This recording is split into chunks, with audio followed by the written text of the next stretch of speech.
జైపాల్ రెడ్డి గారు బతుకుంటుంటే నాకు ఇద్దరు వ్యక్తులు బాగా గుర్తొచ్చారు. ఈ 4-5 రోజుల నుంచి ఇద్దరు వ్యక్తులు గట్టిగా గుర్తొచ్చారు. ఒకళ్ళు జైపాల్ రెడ్డి గారు బతుకుంటుంటే, ఇది విని ఉంటే, ఈ స్టేట్మెంట్ విని ఉంటే ఆయన రెస్పాన్స్ ఎలా ఉండేది. నేను తెలంగాణ సీఎం గారిని రిక్వెస్ట్ చేస్తున్నాను, ఇప్పుడు కూడా ఆయన అడుగుతున్నాను. జైపాల్ రెడ్డి గారు అంటే ఆయన చాలా అభిమానం అంట, ఆయన గురువులా భావిస్తారంట. ఒకవేళ ఆయన బతుకుంటే ఆయన ఎలా రెస్పాండ్ అయ్యాలో ఒకసారి ఆలోచించండి.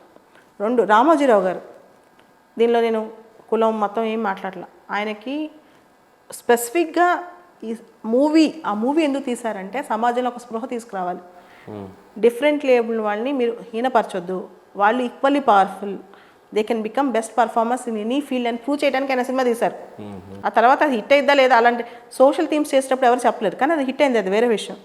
ఆయన బతుకుని ఉంటే నిజంగా ఇంకా బాగా రెస్పాన్స్ వచ్చేదేమో ఈనాడు పేపర్ నుంచి కూడా. నాకు చాలా అనిపించింది. ఒక ప్రశ్న మిమ్మల్ని సూటిగా అడగవచ్చా? మీకు మనసుకు నొప్పించినా సరే, చాలాసార్లు ఒక రిజర్వేషన్ సిస్టమ్ ఒక ఎస్సీ వర్గాన్ని కానీ ఎస్టీ వర్గాన్ని కానీ లేదా వాళ్ళ కులం మతాన్ని అడ్డం పెట్టుకొని రాజకీయ నాయకుడిగా ముందుకు రావడానికి ట్రై చేస్తూ ఉంటారు.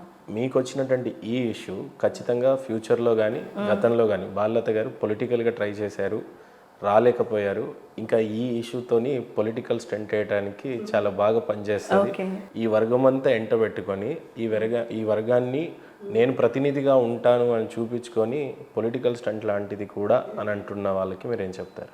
ఇంతకుముందు ఉందేమో నాకు సమాజం మార్చాలి అని, అంటే పాలిటిక్స్లోకి వచ్చి సమాజాన్ని మార్చాలని చెప్పి నాకు లాస్ట్ వీక్ వరకు చాలా ఉండేది. ఇన్ఫ్యాక్ట్ ఇది నిజం. కానీ ఈ విషయంలోకి వచ్చాక పొలిటికల్ లీడర్స్కి స్పైన్ లేదని నాకు అర్థమైంది. ఒక వారం రోజుల నుంచి ఒక విషయం నలుగుతుంటే నువ్వు అంత పెద్ద స్థాయిలో ఉండి ఎవరైనా సరే కరెక్ట్గా ఒక బ్లాటెంట్గా, అంటే ఒక వర్గం కోసం నువ్వు స్ట్రాంగ్గా నించోలేవు అనేది చాలామందికి అది లేదని నాకు అర్థమైంది. మోస్ట్లీ మీ క్వశ్చన్ నేను ఆన్సర్ చెప్పానేమో, అంటే అంత స్పైన్ లేని సమాజంలోకి వెళ్ళాలని అనుకోవట్లా. ఓకే, ఇంత ముందు వరకు ఆశ ఉండేదేమో, కానీ సంఘటన తర్వాత, అంటే సంఘటన మొత్తం నేను చూసిన విధానం చూసిన తర్వాత, అది నిజంగా పాలిటిక్స్లోకి వెళ్తే, పొలిటికల్ సిస్టంలోకి వెళ్తే నేను తీసుకురావాలని మార్పు చేయగలనా, నాకంత స్పైన్ ఉంటుందా, నాకంత స్పేస్ ఉంటుందా, నేను ఒకళ్ళు క్వశ్చన్ చేసిన శక్తి వస్తుందా, అసలు బయట ఉంటేనే కదా చూపించేది ప్రపంచానికి. పొలిటికల్ లీడర్ అయిన తర్వాత కనీసం దీని గురించి మాట్లాడే టైం కూడా నాకు రాదేమో. నా మనసులో నాకు Balalatha before this incident, Balalatha after this incident is completely different.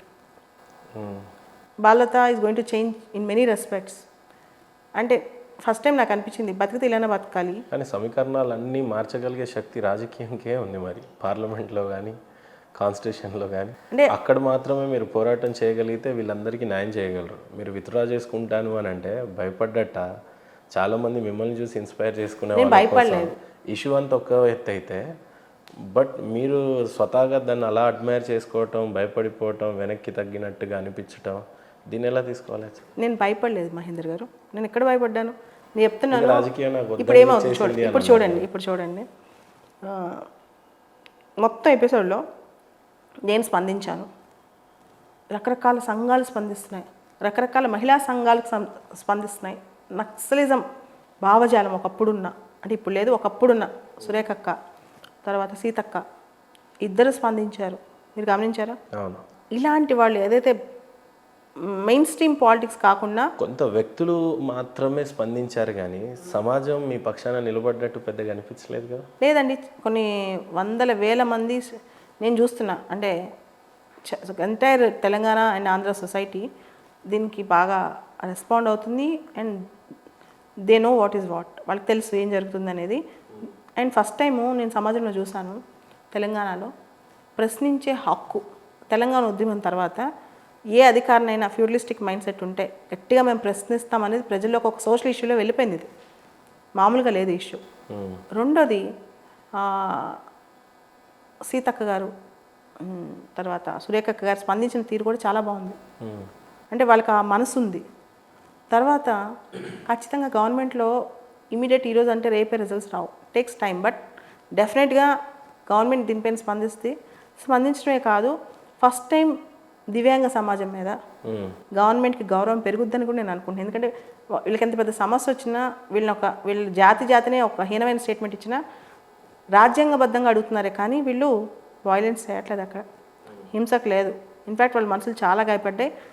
చాలామంది నిద్రపోవట్లేదు, చాలామంది ఆహారం తీసుకోవట్లేదు. అది పాపం స్మిత గారికి తెలియదు.